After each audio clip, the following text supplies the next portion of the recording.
Почитувани, започна реализација на клучна мерка од програмата на владата важна за земјоделците и земјоделството. Поделени се првите картички на земјоделци за користење на зелената нафта, односно за набавување на 30% поевтина нафта за земјоделска механизација. Мерката ќе можат да ја користат 55.000 земјоделци кои се регистрирани за обработка на градинарски и поледелски култури, лозови и овошни насади и поседуваат обработливо земјиште, а воедно поднеле единствено барање за субвенции по програмата за директни плаќања 2018 година. На овој начин, околу 200.000 денари ќе завршат директно кај земјоделците.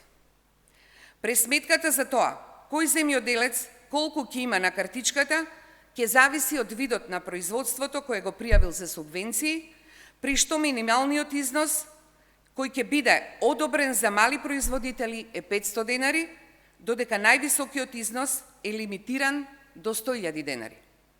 Со расположивата сума од картичката ќе може да се точи исклучиво евродизел за земјоделска механизација, а краен рок за користење на средствата е април 2020 година. Почитувани, оваа мерка е одговор на децениските барања на земјоделците за вистинска грижа и вистински реформи во земјоделството. Зелената нафта е една од мерките кои обезбедуваат помали трошоци, подобри услови за работа, поконкурентно производство и повеќе пари за секој земјоделец. Како одговорна партија, остануваме посветени на реализација на мерките и политиките што го развиваат и унапредуваат земјоделството, кој е клучна стопанска гранка во државата. Зборот важи.